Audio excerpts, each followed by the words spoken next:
While we give you all a few minutes to settle down, ladies and gentlemen, allow me to tell you what we are about to witness right now. This is our final segment before we move into the awards segment of the conference.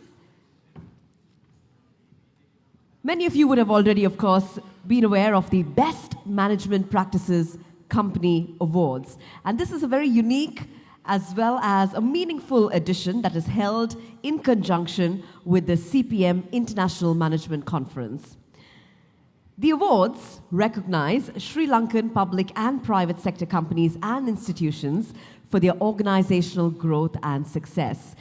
These awards highlight the best practices in management of companies during the past year while recognizing their leadership, their policies and strategies, their people management, their partnerships and resources, their processes, and their performance.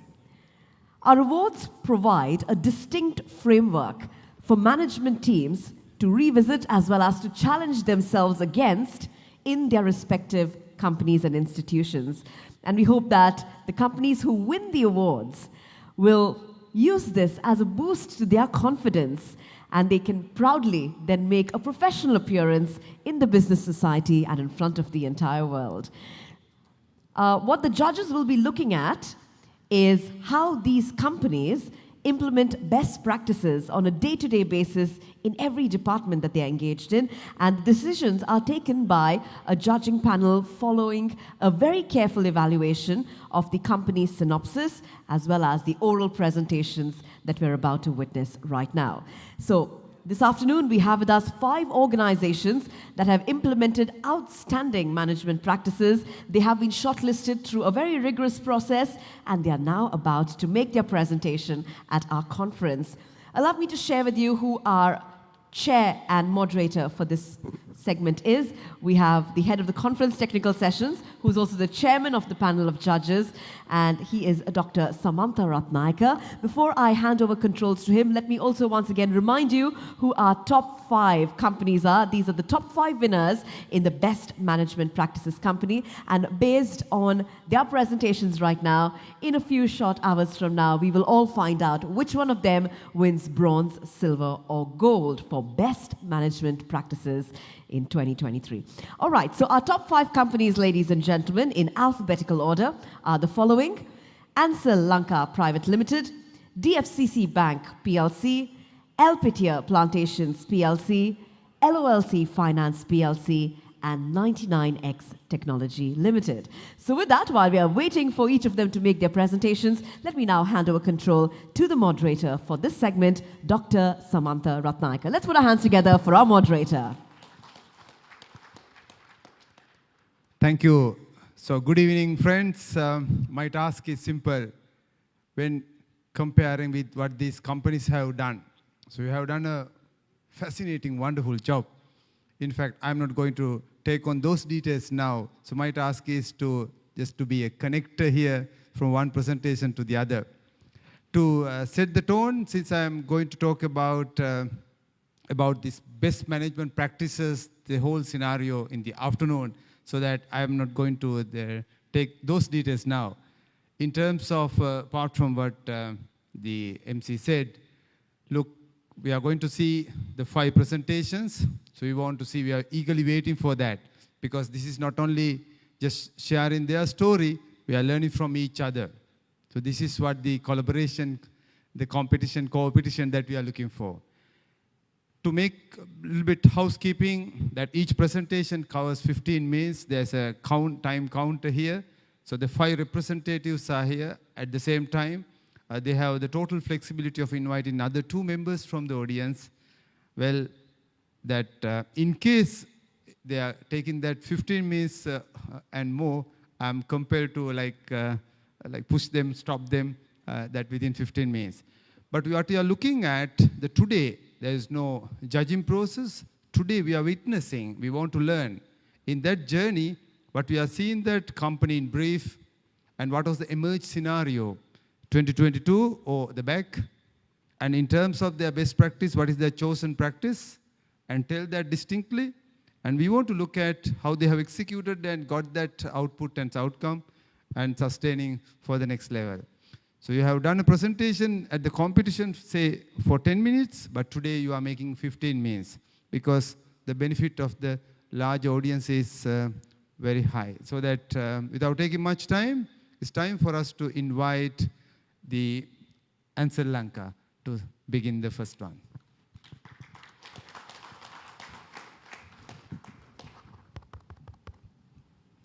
Thanks, Dr. Samantha. Good afternoon, ladies and gentlemen. So to start off, Ansel is not just a glove manufacturing organization. We do protect our people. It doesn't limit to our customers, but it also expands to our employees, 14,000 plus across the globe. In simple terms, I would say we are protecting 9 billion hands every year, as we sell 9 billion pieces of gloves every year as an organization. When you look at the market stretch, we are selling over 100 plus countries, more or less all the continents except few countries in South Africa. And we are a $2 billion company right now, and we are further expanding. And we have 15 manufacturing plants all across the globe. With these 15 manufacturing plants, I would proud to say Ansel Lanka is the biggest, with a workforce of 3,700 plus located in BGM processing zone. The specialty of Ansel Lanka is we have an in-house research and development center and also global innovation center. Some of you might know, some of you might not know, like we are employed about 130 plus senior engineers in our facility. Might be one of the few manufacturing plants in Lanka we have that sort of senior engineers in a manufacturing facility. But as you all have gone through a tremendous amount of volatility in the market, major crisis within the last couple of years, we also encountered the same. So we had to rethink what happened exactly. So when you look at the market dynamics, the market volatility is really, really, really painful. The agility that our customers and stakeholders are demanding is way too high. As a traditional manufacturing organization, it's very difficult for us to adjust to this demand. And the supply chain globally has a major disruption across the last couple of years. So being a traditional manufacturing organization, the entire stress has to be borne by the operations to minimize the variation, although the value chain has so many variations. Given this context, the cost base is continuously increasing. And traditionally, Ansel is a company who had been doing extrinsic growth for the last so many years. We had been acquiring plants, we had been building new machines, new lines, but then to leverage our cost, we had to think of the intrinsic cost. We have to unlock our capacity. We have to reduce the losses. But doing everything, the people is getting impacted. So that's the most important asset for us, even as Ansel Lanka. People is our heart. So with all these changes, how to retain people, how to keep their morale. These are the 4 key challenges that we have been facing for the last couple of years. But fortunately, our leadership foresaw this challenge 2 years back. We had been doing research and development, and we came up with a strategic initiative that changed the whole paradigm of this organization, that took this organization to a different level. We actually emerged through this crisis. Ansel is renowned to have practiced Lean Six Sigma and TPM principles for the last so many years, and recently we partnered with Procter & Gamble in absorbing some of the IWS principles, and we deployed Ansel production system, which is a manufacturing system for the glove manufacturing industry for the first time in the world, focusing on 2 key elements, 0 losses and 100% employee engagement. We are not reducing losses, we are bringing it down to 0. We are not focusing on top-level management or middle-level management. We are focusing on the root-level employees, 100% employee engagement. Everybody has a part to play. To go into details, I would warmly welcome the General Manager of Ansel Lanka, Mr. Ramesh Ranaka, on stage.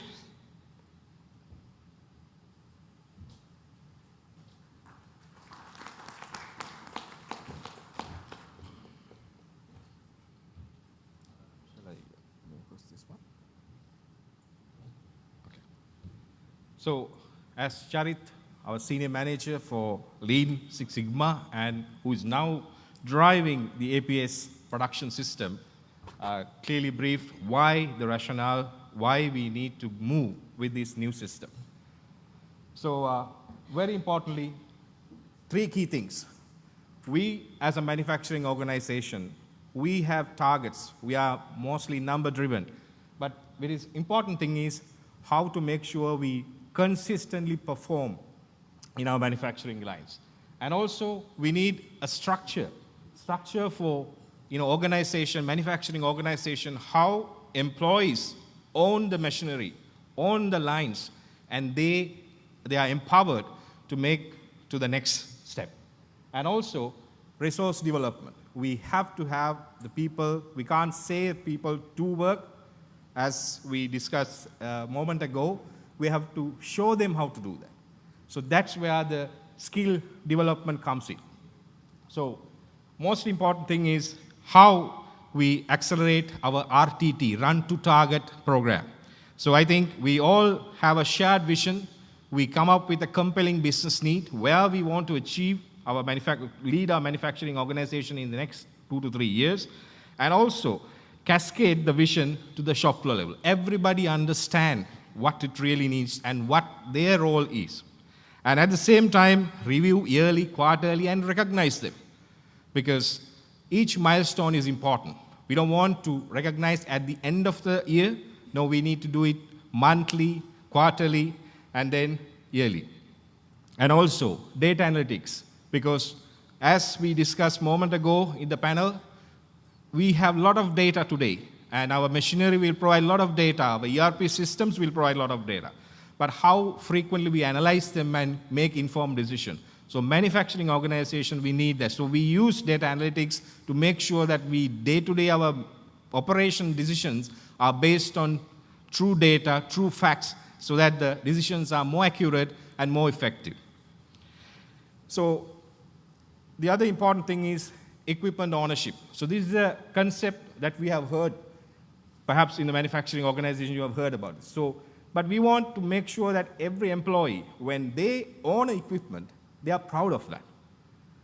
And so that is the concept we drive, so they take care of that. So earlier we have an organization where operator would call if something goes wrong to the engineering guy, but now they are trying to do the basic repair by themselves. So that's the change we have brought in, because they want the machine to run and they want the machine to be in the base condition.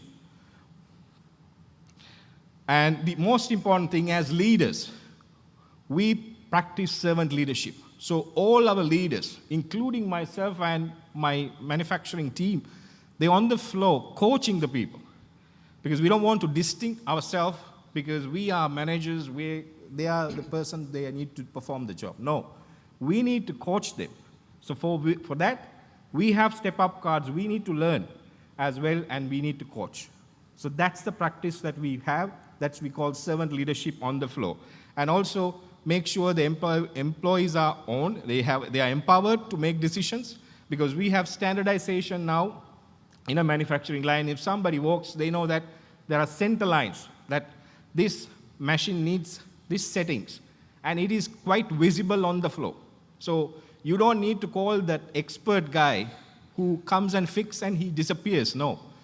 Everybody, more standardization means more empowerment. They know that if it is wrong settings, they will need to correct it.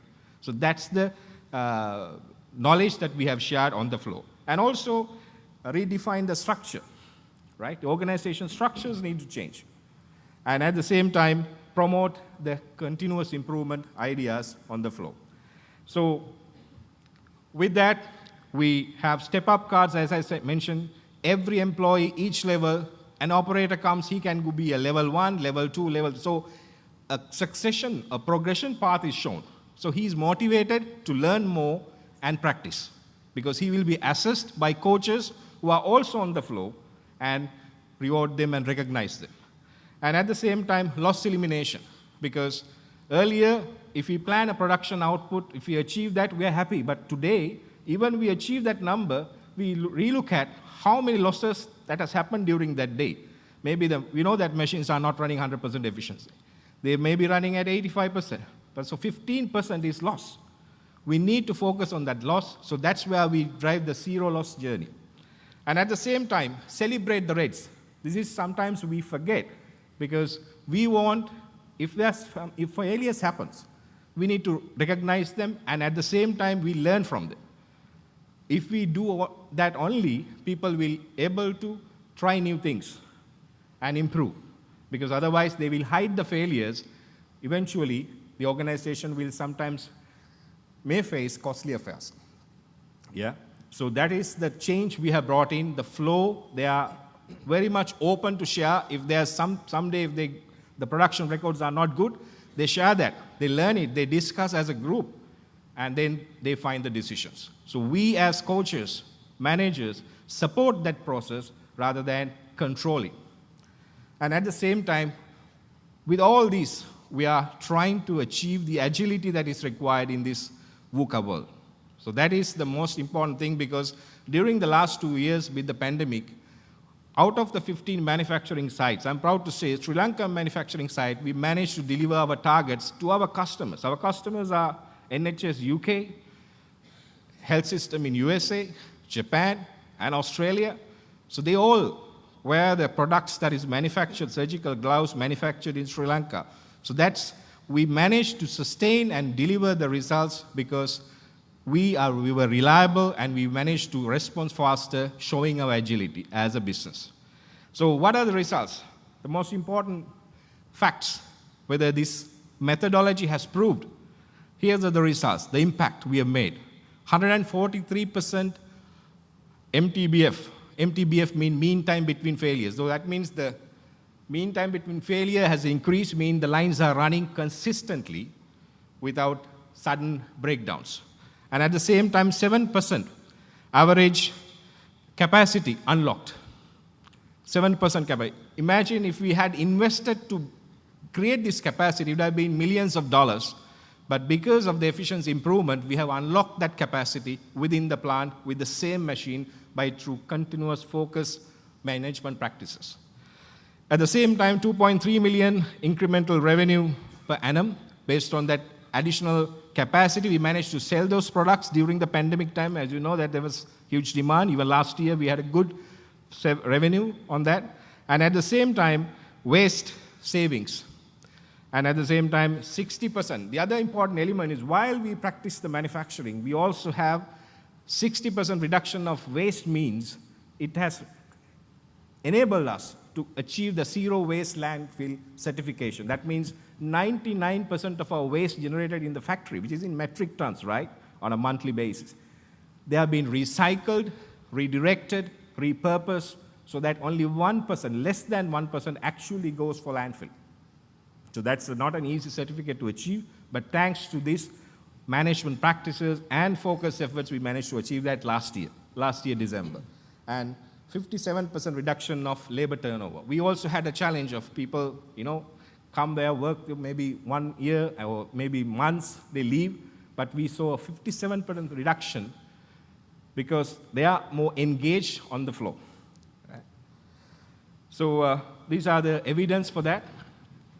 And you see that the stability, flexibility, the key essence, and agility we've achieved. So before finishing, let me call upon my supervisor, Janaka, come on stage. You explain how you felt. We've been in the company for more than 25 years, and how this change has impacted his day-to-day life, in simple words. Ansel production system අපි දැනට අවුරුදු එකමාරකට කලින් තමයි ආරම්භ කළේ. ඒ අතරතුර zero losses සඳහා අපි 100%ක් අපේ සේවක දායකත්වය ලබාගෙන තියෙනවා. ඇත්තට මා දකින සාර්ථකම සංකල්පයක් තමයි Ansel production system කියන්නේ.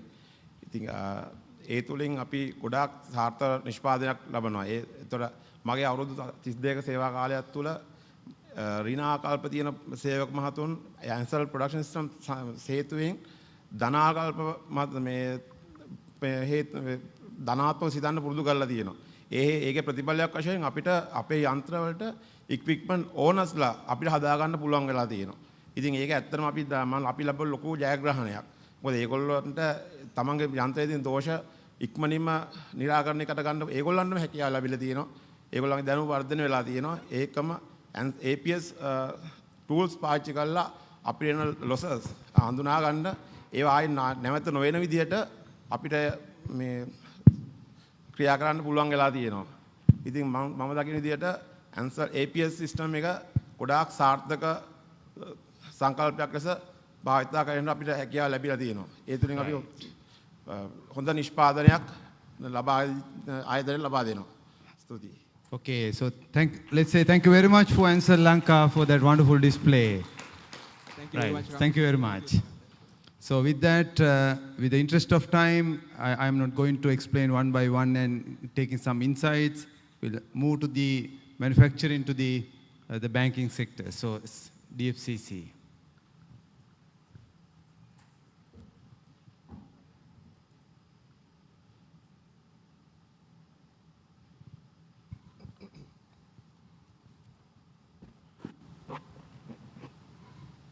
Not yet. Presentation.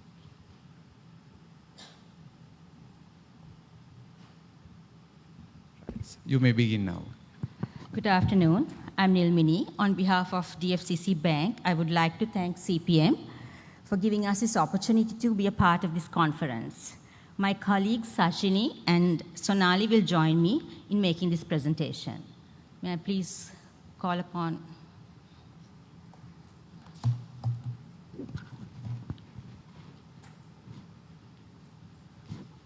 So you can continue, otherwise time is sufficient. Yes.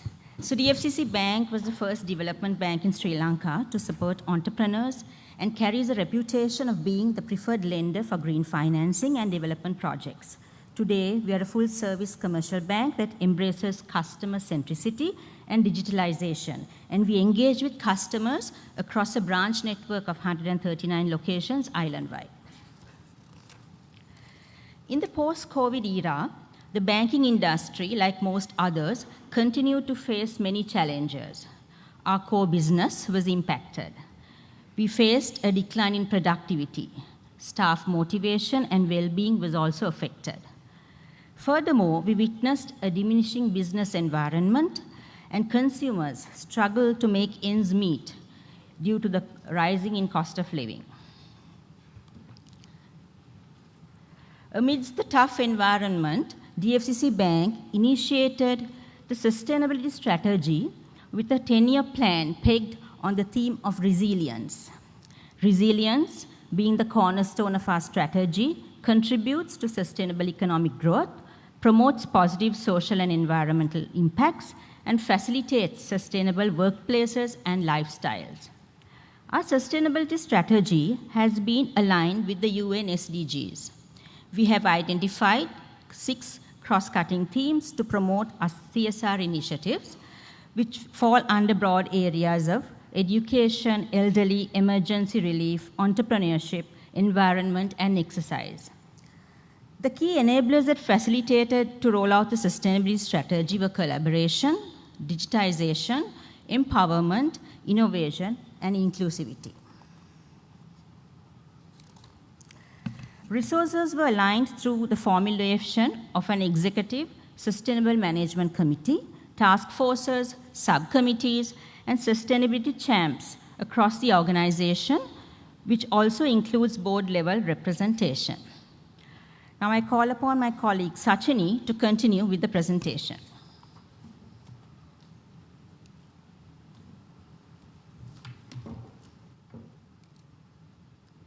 Thank you, Nilmini. And now let's see how we have executed this best management practice within the organization. The sustainability strategy of DFCC Bank, there we have mainly 3 key pillars, and the first pillar is resilient business. Under that, our main goal is to be the bank for green finance, and we are contributing towards sustainable economic growth under this pillar. There we have 2 subcommittees who have set goals for 2025 and 2030 and are working to achieve these goals. So Apart from these, we are doing the environmental and social risk categorization for the term loans that are above 25 million. Here you can see the process that we use, environmental and social risk management process we use in the bank. And through this process, we identify the environmental and social risks pertaining to our portfolio. And then we assess the risk and doing the risk categorization and then take precautionary measures in mitigating the risks.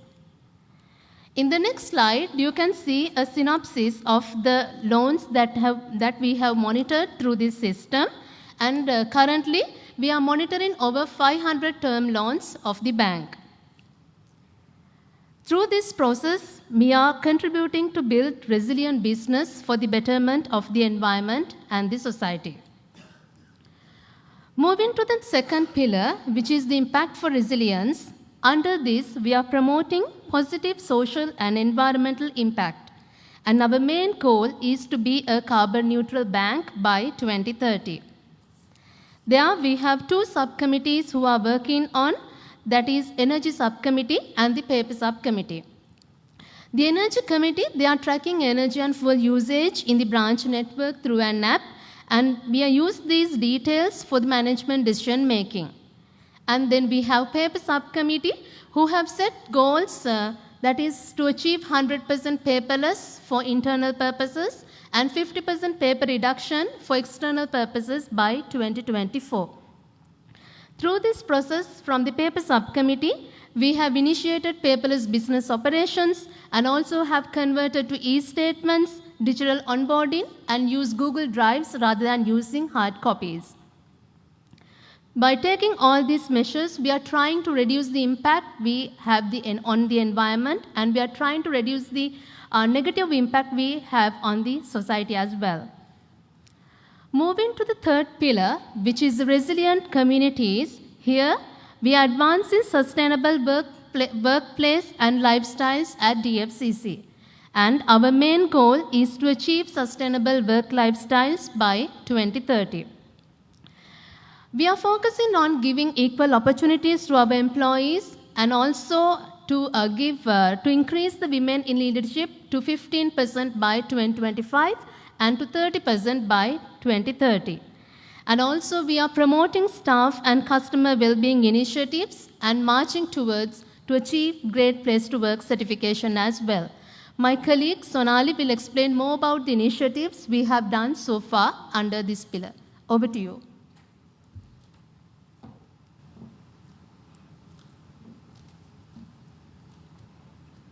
So diversity, equity, and inclusion is a core value of the bank. We have a formal DE&I policy in place, and our policies and practices are consistently reviewed and improved to ensure DE&I is embedded into the DNA of our culture. In driving our DE&I strategy, we believe that communication is key, so we run regular communication campaigns and workshops around this topic. Additionally, we offer multiple grievance escalation mechanisms which are available to all staff, and this includes a digital channel which we call the listening wall, in which employees can even raise concerns anonymously if they wish. We have a special female cross-functional committee as well, which is named Reach Out, and which is exclusively available to our female employees to raise any grievances that they may have. In recognition of our gender-focused initiatives, in 2021 and 2022, the bank was recognized as one of the top 10 women-friendly workplaces in Sri Lanka. Another focus area is continuous enhancement of female participation in the workforce. And one of our sustainability goals, in fact, targets female participation in leadership. And over the past several years, we have conducted many programs covering aspects such as gender sensitization, empowerment, etc., to encourage our women employees to take up leadership roles. We have 2 leadership development programs currently ongoing for identified female staff. And additionally, across our branch networks, we have launched a series of grooming and personal development programs for female employees, which are conducted by female volunteers. In addition, we offer mentoring opportunities as well as networking opportunities to our female staff to enable them to broaden their horizons. promoting a sustainable lifestyle amongst our employees continues to be a core priority. And the bank's wellness committee, which we call OM, has the mandate to drive the wellness agenda across the bank. And one of OM's flagship projects has been to promote cycling as a lifestyle, an initiative in which we are proud to say we have been a pioneer in the financial sector. This initiative, while prompting a healthy lifestyle, also contributes towards lessening the bank's carbon footprint. Additionally, we currently offer a host of wellness activities as well as subsidized gym membership, subsidized bike purchases, etc., to encourage our staff to take up a healthy lifestyle. We also give special emphasis to mental wellness and regularly organize programs and activities for staff as well as their families, and we offer counseling services as well on a need basis. In 2022, recognizing the impact of the current economic conditions and the resulting challenges on the living conditions of our employees, we launched a special program named Rise and Shine. This is to support our staff and their families cope, build resilience, and embrace change. This program has focused on topics such as budgeting and financial management, home gardening, navigating family issues, mental and physical wellness, and a host of others. A core CSR initiative of the bank, which has been ongoing for the past several years, has been our Summer English program, which focuses on enhancing English language and other soft skills among the youth of our country and empowering them and enhancing their job market potential. This program has been conducted across 15 districts, and the bank provides internship and longer-term job opportunities to high achievers. With development banking at our roots, for DFCC, entrepreneurship development has always been a special priority. And through initiatives such as Sahaya Hamuwa and DFCC Vyapara Athwala and many others, we have conducted a large number of competency development programs for SMEs dispersed across this country, and has given special emphasis to women-led enterprises and sustainable and social entrepreneurs. In 2022, once again, in response to the impact of the ongoing economic crisis on the lives of our fellow citizens, a CSR initiative, the DFCC Community Kitchen, was launched as a timely and urgent initiative to provide food assistance to crisis-affected communities across the country with the active engagement and participation of our employee network. Thank you, Sonali. Let us now quickly look at the results achieved through these management practices that were put into motion across the organization. The bank was able to reduce the usage of approximately 2 million sheets of paper, which amounted to a saving of 8 million rupees. This was achieved through the conversion of paper statements to e-statements by internal operations going paperless and the fast adoption of Google Suite across the bank. Apart from that, we had recycled more than 4,000 kilos of paper, which is equivalent to saving fully grown trees, electricity, oil, water, plus a reduction in greenhouse gas emissions. As a result of the installation of solar panels at 3 of the bank's prominent buildings, we have saved 6 million rupees. The Rise and Shine internal campaign helped improve the physical and mental well-being of our staff and their families, which resulted in the participation of around 2,000 employees. Let us move quickly towards understanding the external initiatives and outcomes. The Summer English program benefited over 300 students and helped them sharpen their English language skills. These programs were conducted in 15 districts, and 25 high flyers were awarded an internship at the bank. Small and medium entrepreneurs are the backbone of our economy. Over 100,000 SMEs and MSMEs benefited through several skill development programs that were carried out digitally. Over 4,000 citizens in 9 districts across the branch footprint received a nutritious midday meal as a result of the community kitchen. All these initiatives have impacted, has basically helped to cost reduction and efficiency, has helped competitiveness for the bank and our brand image. On the other hand, our employees have been able to lead a well-balanced lifestyle, which has helped uplifting their morale and mental well-being. So I will run through a few slides and go back to the last one because we are running out of time. So some of the measures taken at DFCC to sustain these sustainability management practices include a top-down approach with continuous internal as well as external communication, a mindset shift, continuous training on sustainability, performance recognition on staff who eagerly embrace sustainability as a culture. So as we continue our journey of becoming the leading bank contributing towards sustainability, we will keep adding value to our stakeholders on all economic, social, and environmental aspects of sustainability. Through these best management practices, we are confident that we will continue to contribute towards a resilient Sri Lanka. Thank you. Thank you very much. So we are witnessing a sentimental moment of learning from different industries, so the manufacturing to the banking. Now we are going to a LPT plantation. Right, thank you. Good afternoon, ladies and gentlemen. In the outset, I take this opportunity to thank CPM for inviting us and providing us a time slot to present our story in front of this distinguished gathering. I'm Bhatia Bulumulla. Although we have mentioned 3 presenters here, I'll be taking the whole presentation on my shoulder, and we'll see how it goes. Although we call us LPT plantation, we are a fully diversified company. We are not one product company. We are into plantations, we are into value-added business and branding.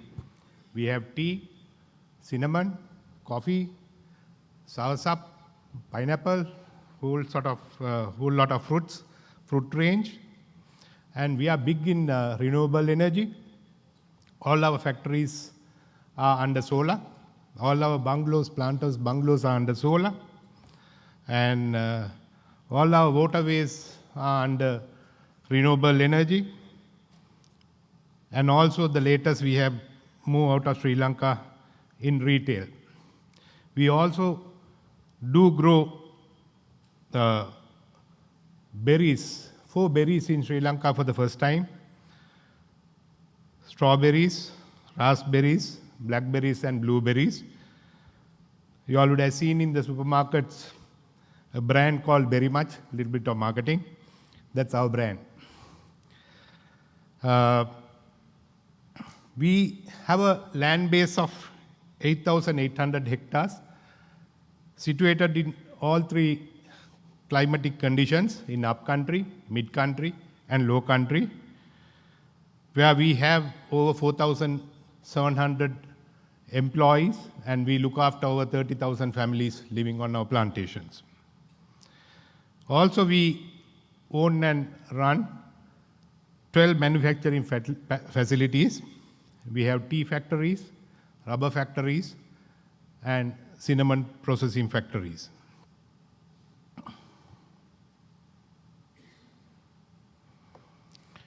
Now come to the story.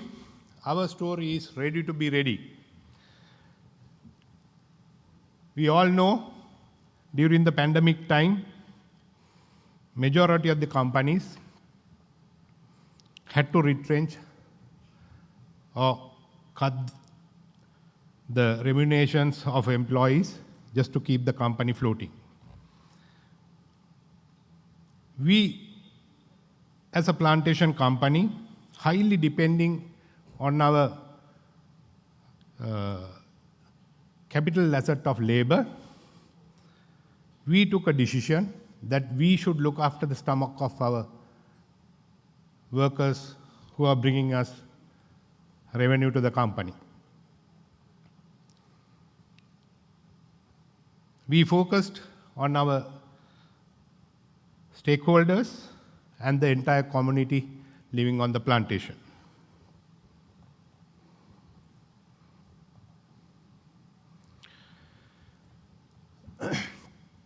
Our company runs on 3 corporate strategy pillars. Our first pillar is agriculture and processing strategy. Second one is Design 2020, which I will explain to you later. Third one is sustainability strategy. As we all know, plantation and processing strategy is straightforward. We keep on improving our plantation sector in agricultural sector and also our processing, bringing in new technology, mechanization, and IT into the business. For your information, we are the first plantation company to get out of no paper concept. On a plantation, there's a place called muster where the workers gather in the morning for their day-to-day work. And you write a list of names, and the Kankani takes that around. And in the evening, you enter the poundage of leaf that you bring, and it goes to the office on the following day. So we introduced smartphones and tabs instead of paper, and we are the first plantation company to digitize the whole journey of plantation from the muster up to their payments. Design 2020, few years ago, we, with the help of Indian consultants, we developed a strategy to take the company forward. There we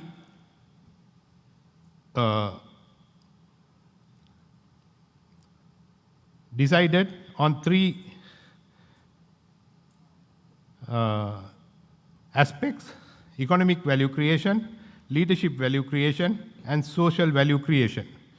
So under this, all this new development that is happening in the other business other than plantation, as I told you, we are diversified into various areas. To name, we'll be opening up a new theme park by the side of the highway very soon.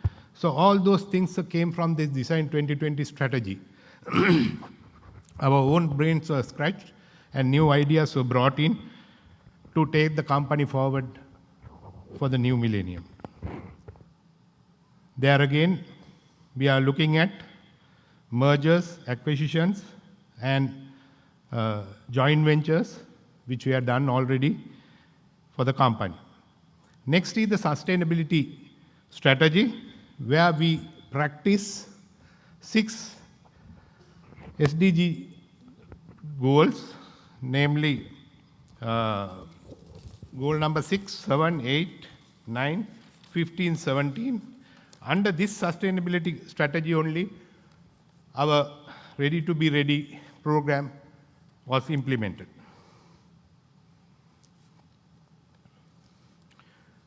Under this program, first what we started was, we started cultivation vegetable within the estate lands.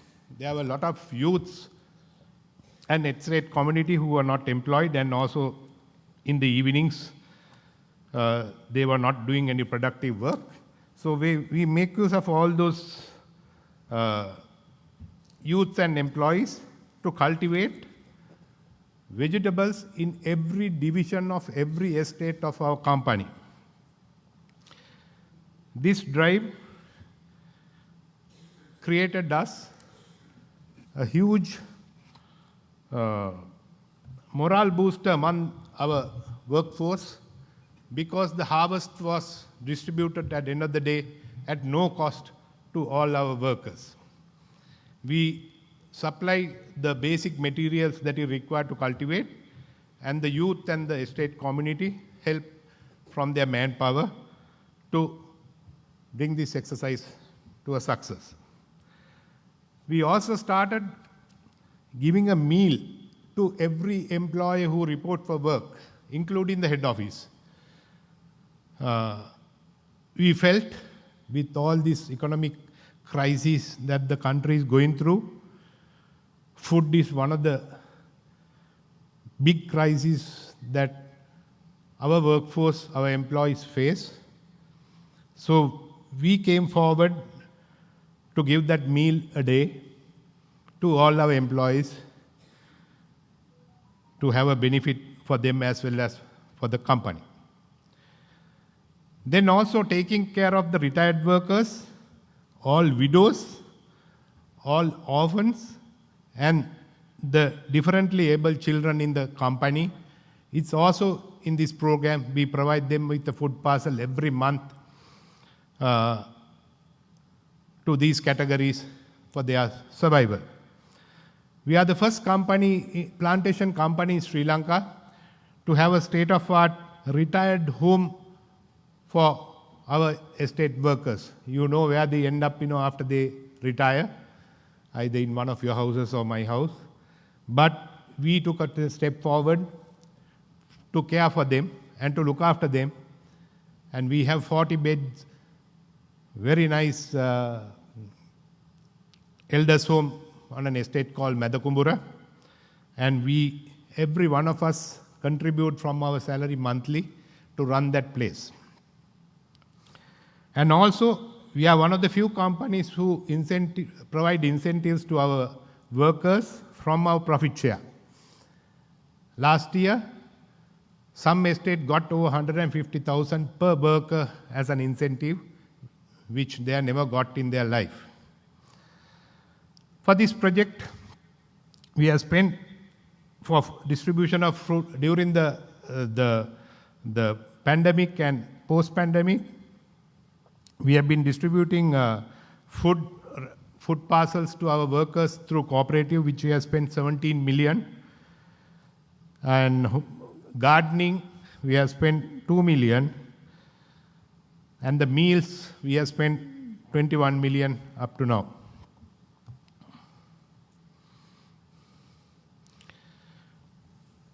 Why we do all this? Mainly to negate the escalation in food crisis. Then the fuel crisis has hampered very badly the plantation sector because it's all scattered far away. The people are living within the plantation sector, and transportation have become a major problem, and carrying food to their home have been a real problem. Then the food insecurity. So if we did not step forward to do this, we could have seen increased risk of hunger and malnutrition on the estate community, risk of labor migration out of plantations. Then also the alcoholism. The people who are loitering in the evening have been used to do the cultivation. We have managed to reduce the alcoholism, then also optimize the land use.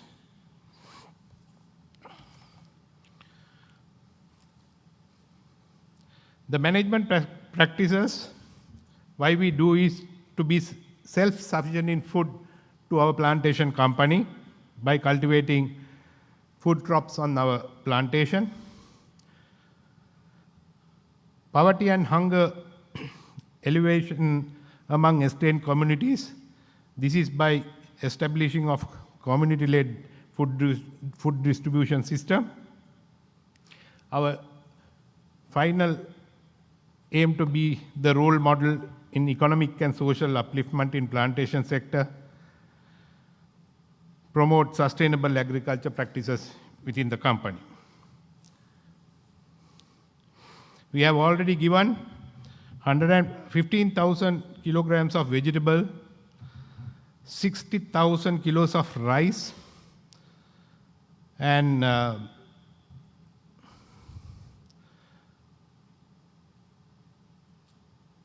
7,239 packs of food rations and 200 kilos of milk packets to our lactating mothers.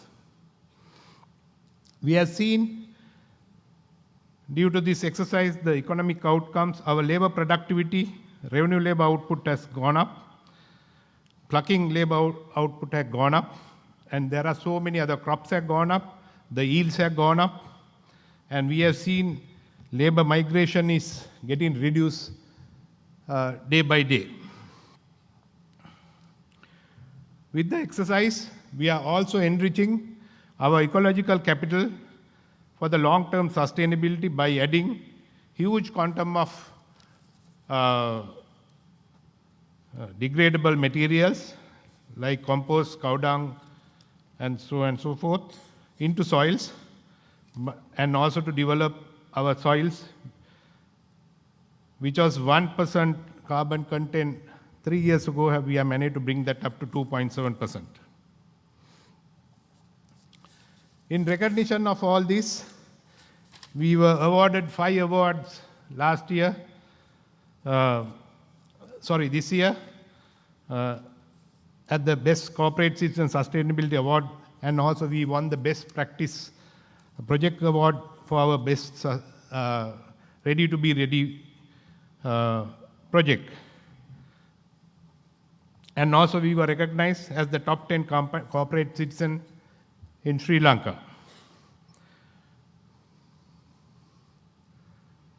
Alpetia journey, this is my last slide.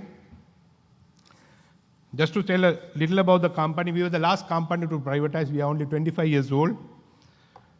And Ekan Spence took over this company in 1997. And there were no takers at that time to take the company. Now we are among the top 3. We became number 1 in productivity 7 years ago. And this year we will end up close to 3 billion profit, and we have been hitting 1 billion, above 1 billion for the last 3 months. Sorry to interrupt. Okay. Thank you very much. And that's my story. Thank you very much. Thank you. Okay. So with that, it's time to listen to this LOLC Finance in terms of their digital transformation. Members of the distinguished panel of judges, my fellow contestants, members of the audience, a very good afternoon. My name is Shiraz, and together with my colleague Montini, it gives us great pleasure to present our case for the Best Management Practices Awards 2023. I'll give you a quick introduction to our establishment. It all started in 1980 as Lanka Orient Leasing Company. In 1989, with the investment of Oryx Corporation Japan, the name changed to Lanka Oryx Leasing Company. At present, again, the name has changed to LOLC PLC, which holds the holdco status of the entire group. LOLC Finance PLC, which was incorporated in 2002, was licensed in 2003 as a fully fledged NBFI.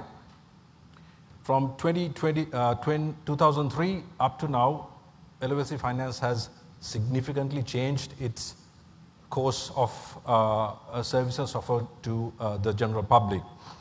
To complement the international expansion of the holding company, in 2013, LOLC Finance invested in a strategic stake in LOLC Myanmar. And 2018, we merged with LOLC Microcredit. And in 2022 has been a significant year with many milestones because we've invested in LOLC Egypt, again part of the strategic investment alliance of LOLC Group. We also merged with CLC Finance, making LOLC Finance the largest NBFI in the country. And evidently, 2022 was the 20th anniversary of LOLC Finance. A quick snapshot of what we do. We are into micro-leasing, micro-loans, SME financing, a deposit mobilizing entity. We are into alternate financial services with a digital footprint on all our services. Currently, we claim 1/5 of the market share in terms of assets in this segment, and also 1/5 of the market share in terms of deposits in the country. So we have recorded a 7.8 billion PBT by the end of the 9 months ended for 2022, and we service our 700,000 plus customers with 210 branches with 5,000 plus staff members.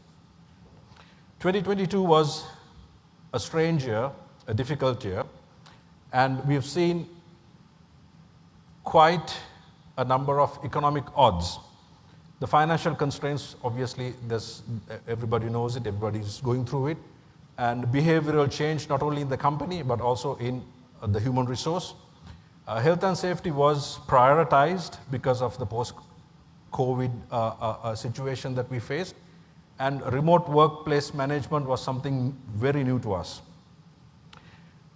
Critical challenges that we had was managing our credit risk, because we are primarily a lending entity. The digital transformation was key for survival at this time, and also, like I mentioned earlier, workforce management, importantly managing costs.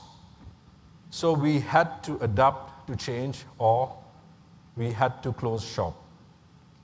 So amongst many changes that we did in the company, we want to highlight one specific activity that we did, that is the business process reengineering. So BPR is the fundamental rethinking and radical redesign of the business process to achieve dramatic improvisation in order to support our customers with the best possible services that we could offer. Why BPR for LOLC Finance? I would like to invite my colleague Montini to take the podium from here. Thank you, Shiraz. So, like my colleague mentioned, we are in mobilizing deposits and lending business, that is creating shareholder value. So why BPR for LOLC Finance? Initially, when we saw this issue, we did a business process audit, a complete 360-degree audit to understand the issues that we faced and the places that we needed corrections to be made. So the findings of audit. So there were two areas technically, the processes and people concerned issues. If you look at the processes, behind lending business, mobilizing deposits, duplicate quality checking points, 40 to 45% time spent on tasks that could be automated. Then limitations in the legacy system. Like he explained, we are a 40-plus-year-old company, so limitations in legacy was a very, very serious issue. And of course, if you look at the operational side of it, 90% operation based on physical documents. And of course, departments were working in silos. That was also a concern, a finding that we did. Then, as a result, it had limited self-services for customers. So, with the findings of the audit, we made sure that we followed four fundamentals. We followed four fundamentals to rectify the situation. Customer centricity was paramount, which we wanted to really deep dive. Then power of cross-selling, cross-functional teams. That was number two. Innovation. That is something we thought we should really, fire up and then increase in the area. And of course, the continuous improvement. So these are the fundamentals which we followed for the problems identified. Then our approach. So with the fundamentals we identified, we had an 8-step approach to make sure that we come out of this situation. So when I explain you the benefits later, let's look at the approach.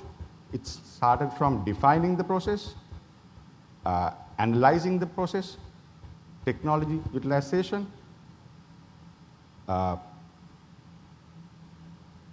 analyze and improving of opportunities, design and develop future strategy, implement, and of course, continuous monitoring. So these are the 8-step approach that we did. Then came the solutions. Solutions came in 3 pillars, in 3 verticals: optimizing, self-service, assisted service. So since we are a finance company, we wanted to eliminate the duplicate activities as much as possible. Then automate the routine work in back office with RPA. Synchronize between systems, because we had a core banking system, then we had 2 other systems which were running parallelly, where intervention was needed to pass down information from A to B, so on and so forth. Then embedded predefined workflows. So the optimization came really well. By doing this, customers were able to execute their tasks very efficiently. Then came self-service, where we made sure it was 100% paperless. We have a DMS and a paperless office environment.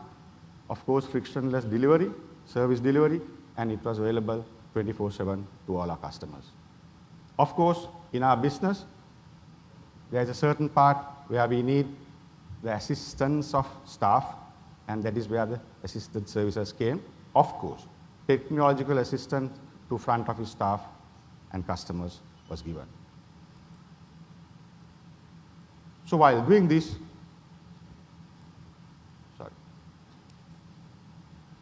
so if you look at the optimization, these are the key elements which we drove. Automation of documents, fully optimized. CRIB report generating, RPA for reconciliation. Like I said, we had 3 different systems running. So reading in between those systems was manually done, and it's through RPA, it's fully digitized. Multitasking for training for frontline staff, and also establishing of unique BA holders. Self-services. We used iPay and LOLC real-time platforms for customers to get on board with the self-services, with lending plus their wealth creation and their wealth management abilities, from deposits to savings to transfers to balances to other information. It's on self-services through iPay and real-time platforms. And if you look at the assisted services, there is a platform called SmartME, where the lending, the credit processing, customer credit rating, cross-selling modules are also available through a handheld device, a tab or a mobile. And of course, collections, recovery functions is also embedded into that. Yeah, earlier there was a manual intervention in terms of being in the doorstep of the customer to make sure the collections are done. And of course, the BI information that is also now 100% available, so that the MEs would know where I stand in my portfolio, in the region, in the branches, or with the peers, that sort of information.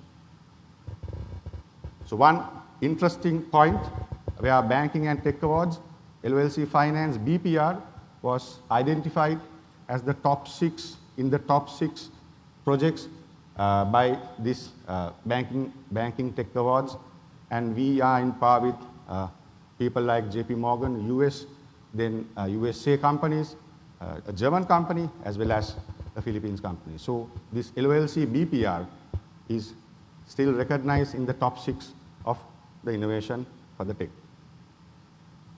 So once James Wilson, the founder of Standard Chartered Bank, said, if you cannot measure it, you cannot improve it. So that's where we wanted to be. We wanted to measure it. The sustainability of the BPR, of course, comes with the financial and non-financial benefits for all stakeholders. Then the data strategy, establishing the KPIs, inclusion and adaptability of digital readiness, and continuous improvement. So let's see where we have gone. This is the dashboard to measure the BPR activities. This can be done product-wise, region-wise, ME-wise, when I say ME, marketing executive-wise, branch-wise, or slice and dicing of any information can be taken out to see who is at optimum levels. Outcome after BPR, 107 billion, that is a 99% increase in top line sales, and also a 10 billion, close to 9% increase in the mobilizing deposits, that's liquidity. Bottom line, cost saving on stationery, I said we went paperless, operation cost reduction by 40% and improvement in collection by 15% because the tab solution was given for the marketing staff as well. Efficiency, 80% time saving on credit appraisals, where we were doing it manually with 30, 40 papers in a file. It's all in a tab and in a cloud. Turnaround time reduced by 60%, 80% time saving in account opening. And as a result, 37,000 operation hours of branch staff was saved. So to summarize everything in a nutshell, from 2016 to 2022, LOLC Finance, LOFIN was given, or we have many accolades in our journey from different banking institutions, rating agencies, then product identification or product awards. It was a very, very long and a stressful journey, but we have made it. Our key point is we do more with less. So one might ask, what happened to the extra staff or staff identified as excess? So we are a group company. We operate in all the major industries in Sri Lanka. Whoever had compatibility and expertise in that area was parked there, and the rest was asked to contribute in the sales team. So that's it from me, our success story on LOLC Finance. Thank you very much. Thank you very much. So with that, let's go to the last presentation, this 99X from BPR to technology. The session chair, the organizing committee, distinguished invitees, ladies and gentlemen. It's a pleasure to be here and an honor to be in the top 5 alongside so many other great organizations. Let me just introduce 2 members from 99X who are here with me. I'm Krishan Dimel. I have Prasad Mahalingam, our Chief Business Development Officer, and Hasit Yaghavita, our Chief Technology Officer. They were part of the team that were instrumental in this practice, as well as in presenting to the panel of judges.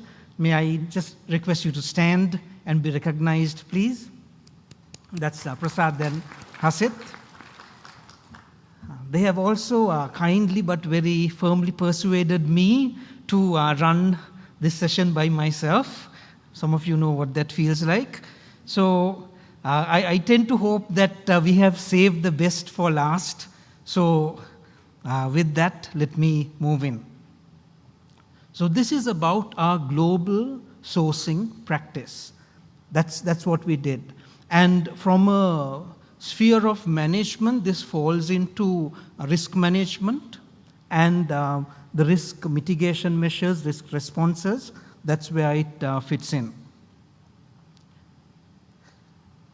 Just a brief about 99X before I go further. So we are a Sri Lankan born company, but now we are a global entity. In 2021, we had a $20 million investment from a Norwegian private equity firm. And as a result of that triggered some of our presence and expansion in Europe as well. What we do is something quite distinct. So I'll just explain that before we continue. We provide product engineering or product management and engineering services. So these are for companies who build apps, some you might find on your phone, some that companies use for business, but we work alongside them as their trusted engineering partner. So one of our longest-standing engagements is close to 18 years. A typical engagement takes around 5.5 years. So it's a trusted long-term relationship. And in that journey, we work very closely with them. So for example, the domain knowledge that we have of our customers is very significant. And they want to have that long-term tenure and engagement with us. So from a award standpoint, in 2021, we were recognized as the best value-added exporter in the services sector by the National Chamber of Exporters. So 2022 was definitely a year to remember, right? I won't go into the details. I think we all know it only too well. But even though we were very well prepared during the pandemic, so for example, as a company, 99X went into lockdown and work from home even before government announced a lockdown. So we were that well prepared. But 2022 gave us a set of challenges we really didn't expect. So many of us entering into 2022 have thought, we are seeing the post-pandemic recovery, things are looking upbeat, things are improving, but it didn't work out like that.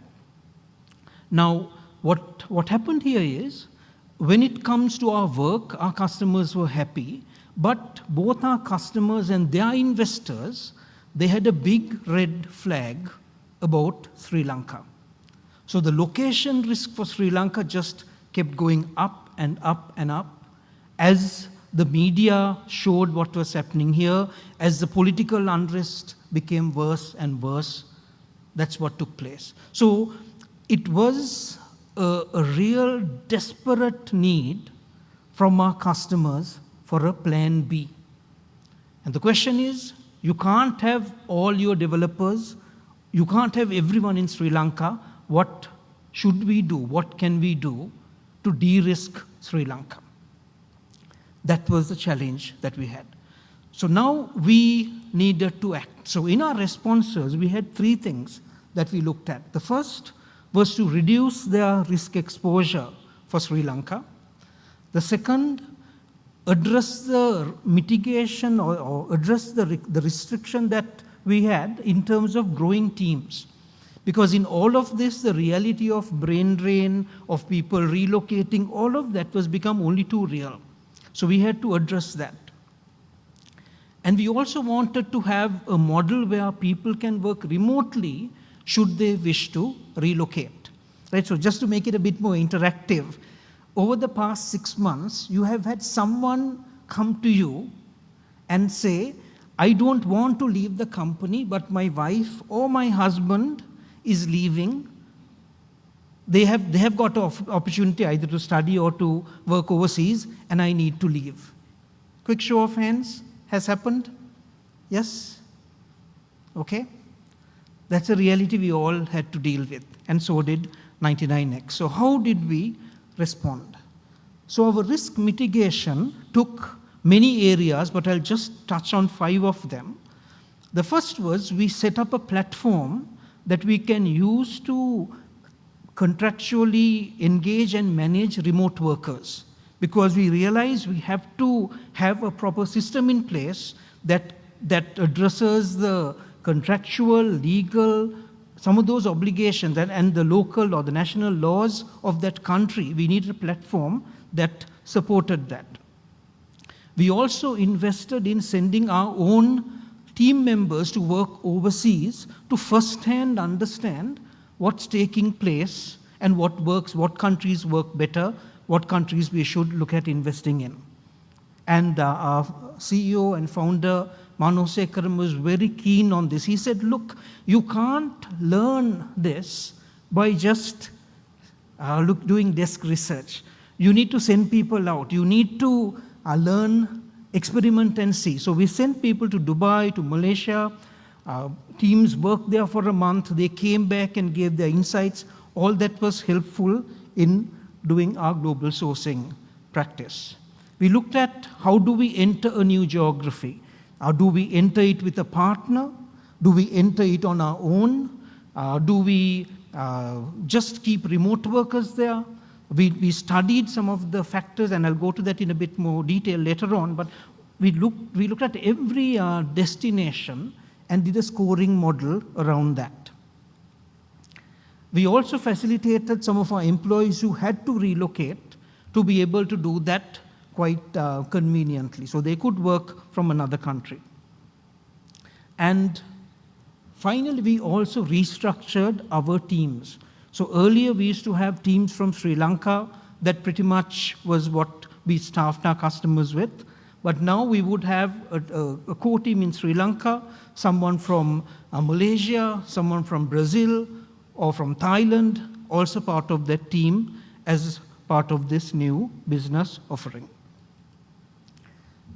So when it came to our risk responses, we looked at both a quantitative and a qualitative aspect. In terms of the quantitative side, we looked at the cost structures in those countries. How are the tech companies structured? How many companies are there? Do they have the deep competencies we are looking at? And those are some of the things we evaluated when it came to those locations. We also took the qualitative aspects. How did the people, the digital nomads we sent, what was their experience? Did they find it an attractive, conducive location to work out of? So that determines, so for example, we set up our own office in Malaysia, and the people from Dubai said, look, it was too hot, we didn't like it. I think they went in the wrong season. But the reality was, we got that feedback and then brought that into our decision. So just to give a sense, we set up our own center in Malaysia. We also, through a partner, went into Thailand. In Brazil, again through a partner, we set up our presence. Looking at an acquisition candidate in Portugal, and a few others are listed there as well. But we probably did a couple of hundred companies we evaluated to see what locations, who would fit, and what approach would work best. In terms of results, I'll first touch on some of the qualitative ones and then move to the quantitative. So the first is we retained our customers. They stayed despite the location risk, despite the country risk escalating. We gave them the confidence, don't worry, we can manage your account, we can manage your business, the productivity and grow at the scale you want. If required, we can relocate or we can hire people from outside, all that is possible. That was the confidence that we gave. We positioned 99X from a local or a Sri Lankan entity to a global partner that can source tech talent for them from anywhere. So in a matter of months, we moved from operating in just 2 countries to 7. And we gave our employees the flexibility to work from anywhere. And these made a massive difference in the perception that our customers had. From a quantitative front, in terms of lifetime value, I would conservatively estimate that at about 1.4 billion rupees in savings. Immediate revenue generation was about 200 million because we had a deal that when the customer, despite some of the fears they had, they went ahead and committed that to us. Again, as I said, we look at long-term engagements. So the average duration, like I said, is about 5.5 years. So in that, we have secured about 8 new customers who came in during the worst of the crisis and are there. So that's about 1.2 billion again. As a side note, we were able to reposition us as a global provider of tech services because we span so many countries. And again, through that, to be able to influence our charge-out rates, that's something positive as well. So any global practice or any best management practice that you do, it has to be sustained. So these are some of the things that we have done to make sure this practice goes on. First is we looked at the locations that we have set up a direct presence, and we hired tech recruiters in those locations so we can staff effectively. We also want to create an inclusive culture. So towards that effect, we have done trainings for our entire senior leadership team across the globe, right? We first had a program on the different countries, then we went into a deep dive on Malaysia, so these were all conducted. We want to make sure that those regional opportunities are available to our senior leads in Sri Lanka as well.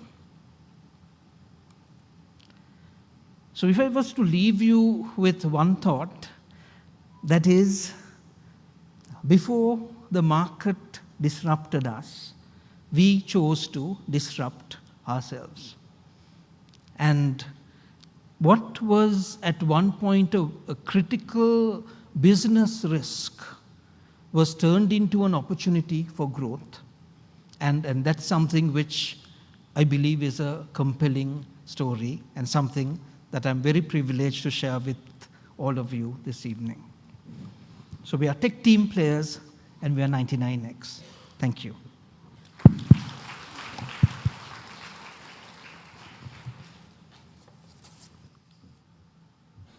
So thank you very much.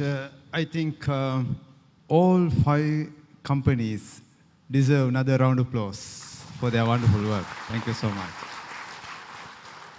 Well, ladies and gentlemen, in conclusion, a couple of things I want to tell. Since I'm the head of this technical evaluation point of view, we have to say, so this is not a presentation evaluation. So this is showcasing. So we have invited them to come and present their story. So we have witnessed that manufacturing to sustainability to ready in that sense, how the plantation sectors, we saw that the BPR and how this global sourcing practices, different practices here. In the audience, there are many more practices. But in terms of the awards point of view, they have submitted their synopsis. The evaluators, the panel members have critically looked at and given marks. In terms of the presentations, they have looked at in that context within that 10 minutes. So they were compelled to make that. So in terms of that, they got that ranking based on their final. But in terms of today, we have invited them to make it more 15 minutes and presented the story. So you might be having some thoughts like who is the best or who is, no, that is not the case here. We want to listen in those respective industries, how they have thought about, how they have taken 2022 and back in terms of choosing their best practices, taking into a clear application, finding that results, both quantitative and qualitative. End of the day, what matters, making that output which is quantifiable and outcome which is impacting qualitative. End of the day, what matters, sustaining and taking it to the next level. So that's why they deserve that applause. That's why they have done that work. So this is the opportunity. Ideally, many more companies should be invited, which we can't do. So as a professional body, so what we can do, giving that at least one start, one opening for these 5 different industries, which they have automatically selected, ideally, and so fortunately, we got these 5 different industries. If there are 1 or 2 same industries, probably we could have seen some same practices in different approaches. But here, we are lucky that we got 5 different industries. So all in all, we are happy as a professional body. It's time for me to wind up while thanking all our winners. This is a sentimental moment of learning together. I'm sure you can network, interact before that next item of the agenda, that is the 5:30. The MC would educate you, but it's all about now time to interact and ask, probe, take your views, shares, have some other points as well. So thank you very much. All the best. Yes, indeed. We'd like to say thank you very much to all of our 5 companies. These are the top 5, and we will soon be hearing from them. We invite our companies to take your seats. But of course, we invite our moderator to please remain on stage. Dr. Samantha Ratnayaka, please remain on stage. But meanwhile, we wish all the best to Ansel Lanka, DFCC Bank, LPTR Plantations, LOLT Finance, and 99X Technology. As Dr. Samantha remains on stage, I'd now like to invite the following to please join us. We'd like to be joined by Professor Lakshman R. Vatavala, Mr. Bashir Ismail, Mr. Kosala Disanaika, and Mr. Hennaika Bandara, who are Governing Council members. And we'd also like to invite Mr. Dilshan Arsakularatne, Director of CPM Sri Lanka, to join us now as we present a token of appreciation to Dr. Samantha Ratnayaka. Ladies and gentlemen, let's put our hands together now as we say a big thank you to our moderator, Chair of the Technical Sessions, as well as Chair of the Panel of Judges, Dr. Samantha Ratnayaka.